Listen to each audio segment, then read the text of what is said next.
One thing that blows my mind about this fishery is that if you want to get a yellowedge grouper, a blackfin tuna, a longtail sea bass, and a cobia in one day, it is absolutely possible. So we headed up to Dauphin Island, Alabama to fish with Captain Kurt. And this guy's been around for quite some time. He's got one of the best outfits running out of Dauphin Island, hitting the same exact rigs as the guys that are going out of Venice, Louisiana. But for us coming from South Florida, it's perfect because we don't have to drive as far, yet we get to experience the same exact fishery. He's got a lineup of boats and it's like almost pick your boat for the day. He's got a beautiful contender as well as he's got two cats. Joining me on this trip, I've got my good buddy and YouTuber Ryan Morie. If you haven't checked him out, go over to his YouTube channel right now. It's some of the best content you'll find anywhere. We've got Captain Aaron, we've got Lester, we've got Big John. We call him that because, well, you'll see. So the weather was just shifting back and forth, and this was a trip we were trying to get together, and we kept putting it off, and essentially we decided to just go. We couldn't get out fast just because of how choppy it was. Granted, being that we're in a big cat, we could run a lot faster than pretty much any other boat out there. So we just saw fish jumping. In the distance, we ran up on spinner shark, but there could be some bait down there. However, we're gonna keep moving just slowly, see if we can't see some tunas jumping, but definitely our first excitement for the morning. So we've been running, this is our first just quick stop to see what's going on. We were looking at seas around 4 foot. It was choppy. We couldn't run fast to get out. So it was a good solid 2 hours out to the first drop, and the first drop did not disappoint. We pulled up to an oil rig, and there's been some cobias on this rig, and the cobias have been down deep. So first thing we're doing, if we got to go down deep, either A, you could throw the NLBNs down, or you could drop jigs down. Either of those are going to work for you. I dropped my first jig, and first drop, I get tight. Yep.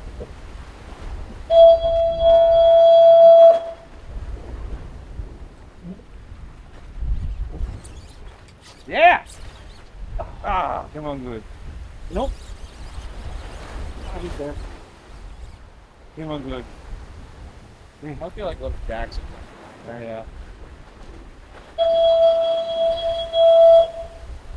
Second time I got whacked and came off. It's gotta be something small. Bigger fish. A little bigger. Let's see what he looks like.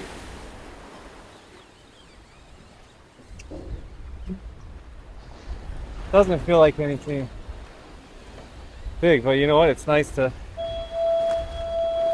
get whacked on the first drop. There he is.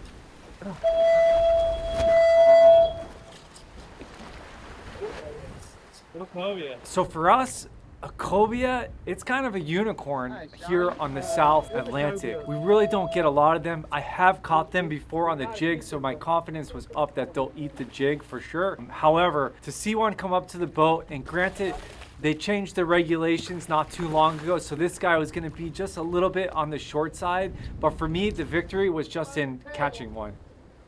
So that's cool, man. Check the cobia off the box right off the rip.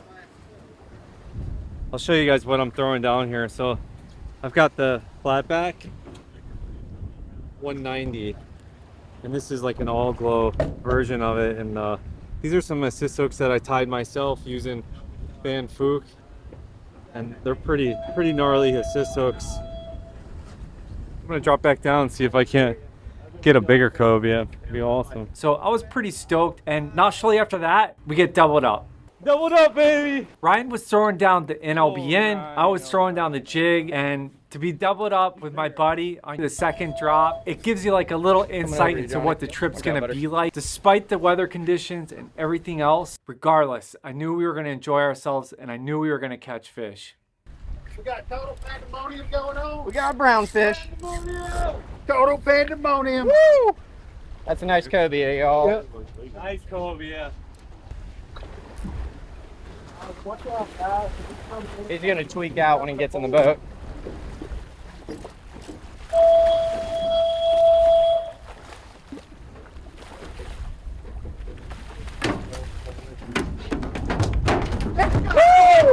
Just like that, like a man. We got a Kobe in the boat. All right, he's coming up. He's coming up. Yeah, Look at us. honestly, I wanted a cobia. However, I'm always happy to catch a snapper. Unfortunately, here these guys are out of season, so we're gonna pull them through the side door. See if we can't send them back down. I got a pretty decent size American red snapper, and table fare wise, these guys are delicious. And trust me, I would have loved to fillet this guy up. However, the season's closed on him, and he had to go back down. But Ryan's cobia was definitely keeper size. So we really, just from the first spot, we were thinking this day's gonna be fire. Like, we're gonna be tight all day long. However, it did slow down. Once again, another red snapper. If you guys can hear that beeping noise, that's the tower. That's the rig next to us. But my leader is completely sliced up from those few fish that I got. So it's gonna be a good time to cut a little bit off and retie. We went to quite a few rigs. We managed a few small snapper, but it wasn't what we were looking for. We're continuously searching around. We're looking for any type of topwater action, looking for schools of tunas, because really we wanted to see if we could get a yellowfin tuna, and that was the game plan going into this trip. Just trying to get on the tunas. It seems like they're coming more towards the late afternoon time, so we're cruising around really looking for them on the screen, at the same time fishing. One just screened out, so we reeled in the rest of them, and Ryan's the guy on the handle. So John's back.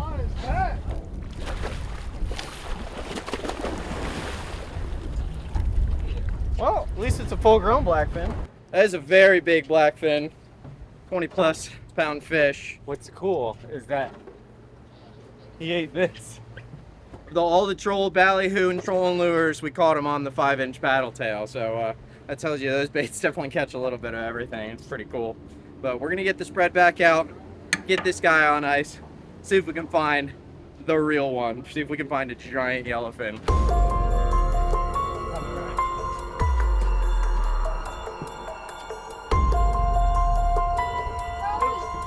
Stop. You got him? I got bit. I'm watching Ryan, and he keeps hooking up on the blackfins one after another, and I'm like, what am I doing wrong that I'm not hooking up on them? And I even asked him, because you know he's used to working these NLBN lures. He's got a good feel for them, and he's not tight-lipped. He's willing to share a little bit of knowledge, and he was like, hey man, just reel a little bit faster and give it a little pop here and there. And I'm a fast learner on the water because I love this stuff. I love hunting, I love fishing, I love being on the water, I love being outdoors. And if there's anything to do with outdoors, I'm gonna pick it up quick, because I know that if I do, the results are always good. I started reeling a little bit faster, just a few little pops here and there, and I was getting hooked up one after another. Let's go. Come on. Yeah. Oh! Everybody's just getting hooked up on these giant blackfins, throwing baits out. Whoa! Oh, it came out of the hook at the same time. This is crazy. I had need time to catch my breath, but forget it. I'm gonna throw it again. This is too much fun. Oh, we missed it. Come on. Big blow-ups right next to the boat.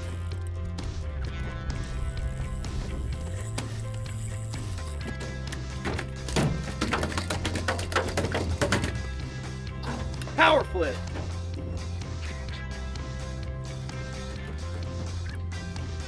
Oh, he's going under the boat. I don't think I can flip this guy.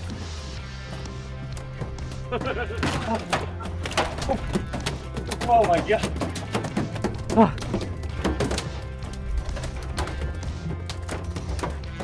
My heart's going a million miles an hour, and these are just blackfins. I can't imagine what the yellowfin bite is like. You fight them on full drag, they fight hard. I had. Hopper now if you want. I'm gonna pass. All right. So we kind of had like a last Hail Mary at the end of the evening as the sun started going down. There's a rig that's operational, all lit up at night, really cool to see. And this is a spot where the captain has caught tunas in the evening, and it's a 50-50, but it's worth the shot. So we took the risk, we got out there, and unfortunately it was just quite a few more blackfin. Headshots only, guys. Caught him on a Johnny's jig. And Johnny gassed me.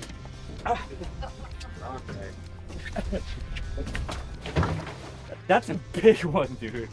That's what Johnny's jigs do. That's right. I think that's the biggest one of the day. We were all just smoked. You know, between a 12-hour drive the day before and then spending another, 14 hours on the water, we pulled the plug on it for the evening, headed back, and decided we're gonna hit it again in the morning. Day 2. So we decided to switch gears a little bit.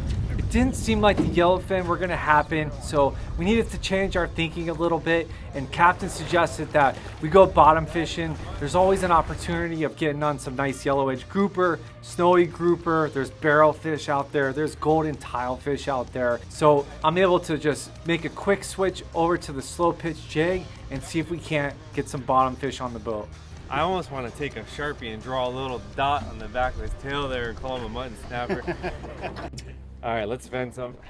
Can you walk us through the venting process? Yeah, it's pretty much just a needle with a hole in it. You know, you can hear me blowing through it. And he's got a swim bladder right here.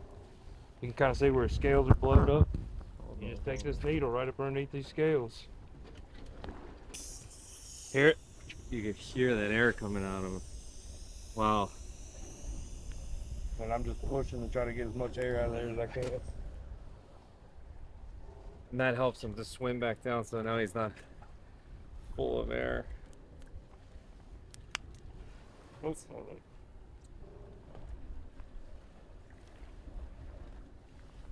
Some more. Let's see if we give him a good send down. Oh, he was ready to go. So we had a pretty good spread going. We had 2 jigs going, we had bait going on the other side, and it's hard to weed through the American red snapper. It's like you got to catch 20 of those to one good fish in the shallow. And it seemed like as we were up tight towards the rigs, a lot of the sharks were getting a little bit more aggressive. We decided let's get away from the rigs where all of the sharks are at, and let's get over to some of these rock piles. There's also some live bottom that they have in the area, and we shoot it out a little bit deeper to see if we couldn't pull up some of the deeper water species. Wow, that's a keeper, John. I think we're gonna let him live another day.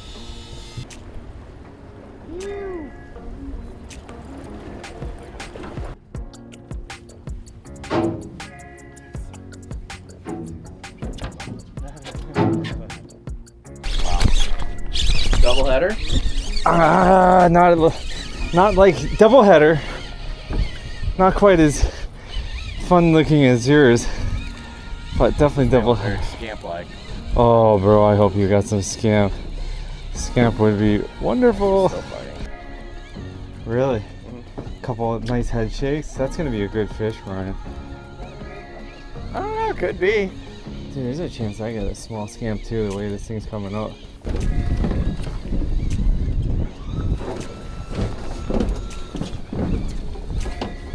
Coming down with you just in case.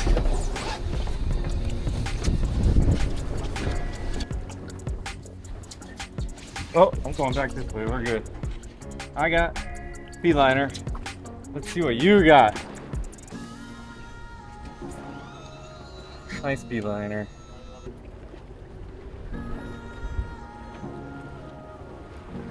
Let's see, we got color. Oh, that's the right one. Yes, sir, Yellowedge. Nice. That is the right one. Beautiful. Oh.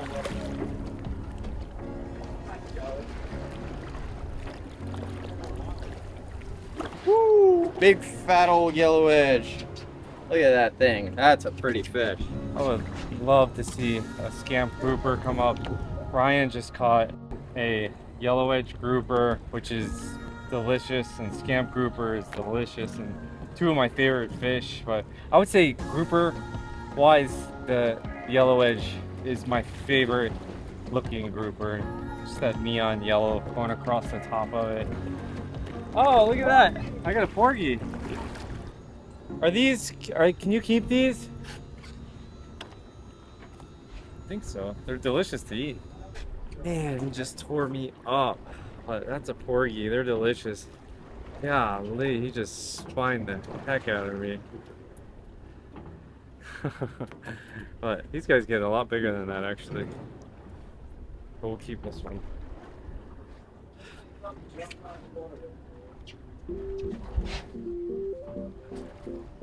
So Ryan gets a decent sized Yellowedge grouper, and I take a look, you know, what he's using. We're basically using the same jig, so I know I'm kind of in the spectrum of being able to get a Yellowedge grouper. And then on the bait side of things, Aaron also gets a Yellowedge grouper, so now I'm the odd guy out. You know that feeling when everybody's catching the fish that you want and you're not catching it. Other species. See how crazy the colors are on these fish. I see your longtail sea bass, and I raised you one more, Ryan Morie. Look at the little tassels that hang down from him. I love this fish. It is such a cool fish. There's another species called a swallowtail sea bass that a lot of people will mistake for a longtail sea bass, but you can definitely see why it gets its name. Super cool, huh?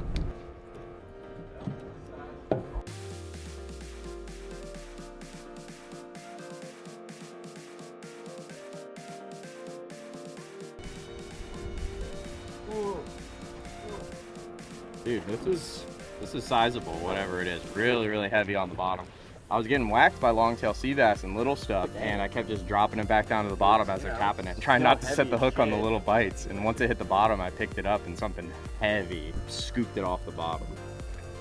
Oh, he's under the hole. Yeah, no, it's 100% in the spot.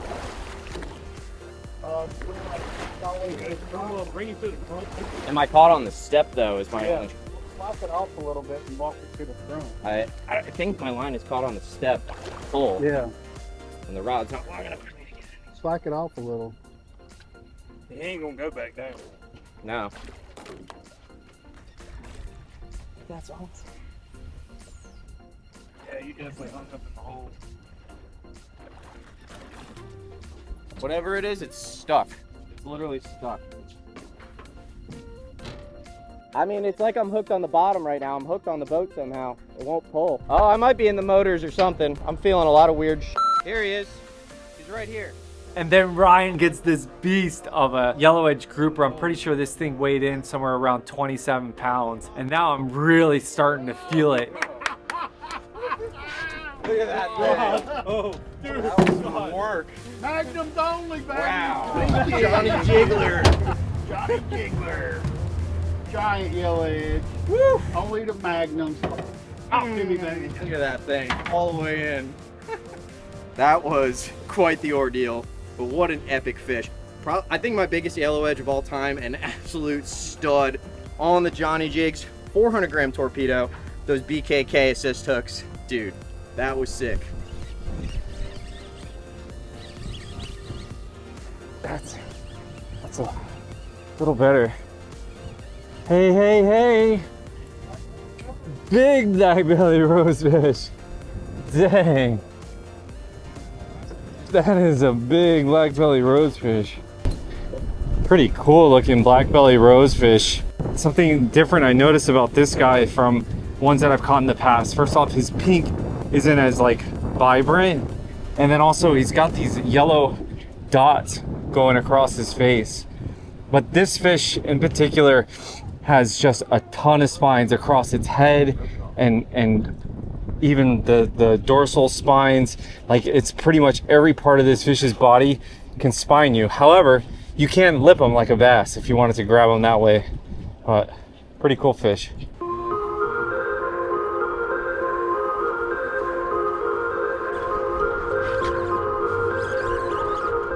I got him.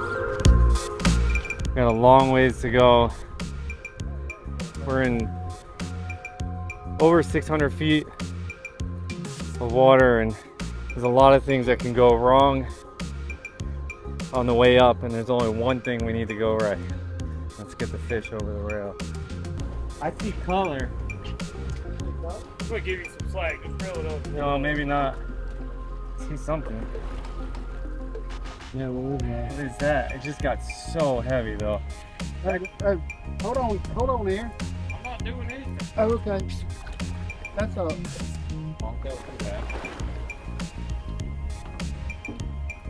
Has he got a jig in his mouth? Yeah. Oh, that's a big long-tailed sea bass. Holy crap. Okay, look. I don't know what it was, but it just seemed like I had the longtail sea bass figured out. I was catching one after another after another. But let's not forget, this one here looks like it could possibly be a record. So I cannot wait to get back to the dock and see if this fish is possibly the world record. And then it gets to the end of the day and it's the last drop and I get a hit.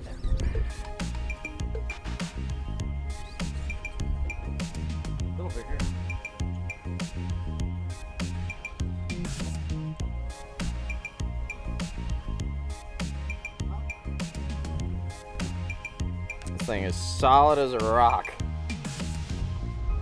Yeah! Yo, there he is, baby! Yes, sir! Wonderful. Wonderful, wonderful, wonderful.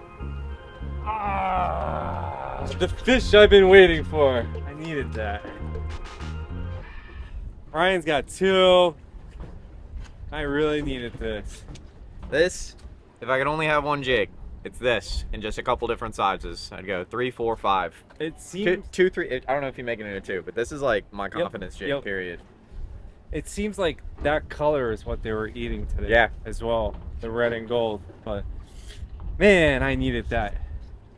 Wow. You know, it's like this is like I'm gonna get this thing mounted. It's like my emotional support fish, right? Like I was just feeling so down, and now look at me.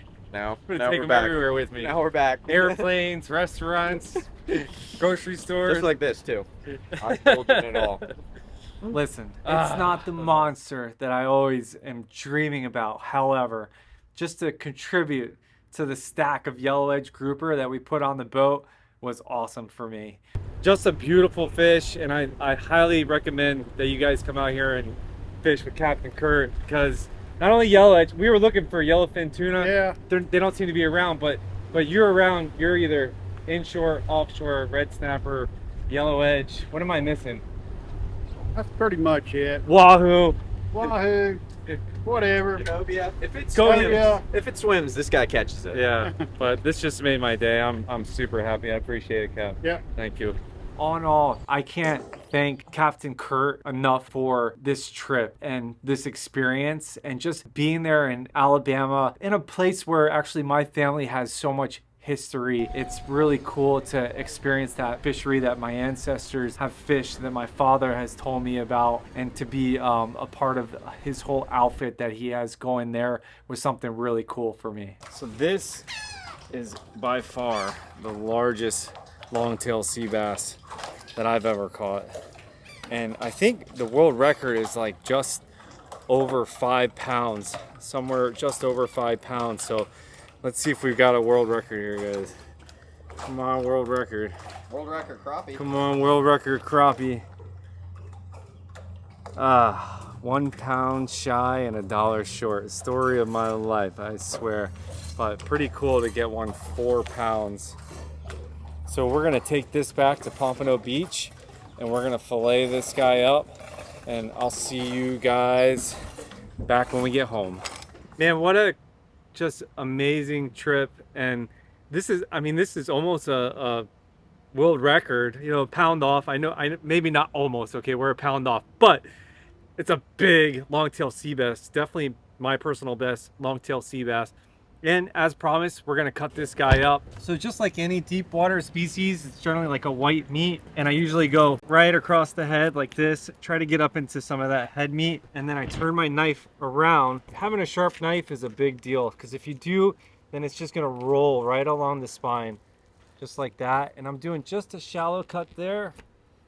And then the next thing I like to do is take my knife and go right back up it. And you don't want to really pull the meat back because you'll tear it. So you want to keep it down for as long as you can. And there's some pin bones right in there. And then once I get, you know, I know I'm past the spine, then I turn my knife and I go the other way with it.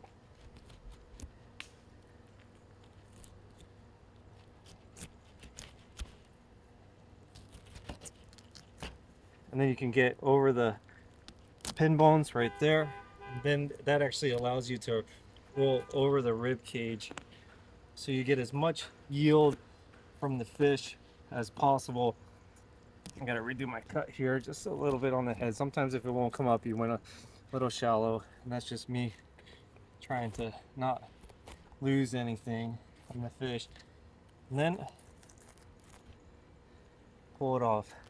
That fillet, it's a very white, it's got a nice texture to it. Usually what I like to do is have the belly facing me first. And it's just an easier way for me to cut across the head. So I just flip it belly towards me, get up into that head meat. I don't want to lose anything. And then I turn the fish around. And then it's kind of the same deal. I just get a nice small incision along the spine here, and once you get it rolling, you'll get a nice glide. And then once again, just roll my knife along that spine like so. And I can tell you this fish is a lot easier to fillet for me than a grouper, because groupers tend to be a little bit more wobbly, I guess you could say, not quite as firm as you're cutting them. Now I can go back up the other way, get rid of those pin bones, and I should be able to just roll right off of this guy. Here's something interesting that I'm seeing as I'm cutting into this fish. There's like some sort of like black looking, like, I don't know what that is. I'm gonna take a look at it right there if you guys can see it. I don't know if anybody knows what that is. I don't know if it's parasitic. Very interesting. I haven't seen anything like that before on a longtail sea bass. I switched to a more flexible knife that's longer, so that way I can get all the way through the fillet. And then once I get down to the skin, I basically turn my knife flat. You can see I'm almost flat with the table. And with a good sharp knife, you should just be able to work it back and forth like so, and make yourself, get yourself all the way to the end, and then it just pulls off beautifully right off of the skin. No meat left on there. And that's a wonderful, wonderful longtail sea bass fillet. I think this is gonna get eaten tonight. It just looks too good to not eat. And guys, I really appreciate you following me on this adventure. And for the guys that have been with us for years, thank you so much for staying with us over the years. And for the new guys that are watching the channel, be sure to subscribe. We've got some great content, especially as we roll in to the grouper and snapper season this year. And don't forget to check us out on our Facebook as well as Instagram. And most importantly, guys, jig on.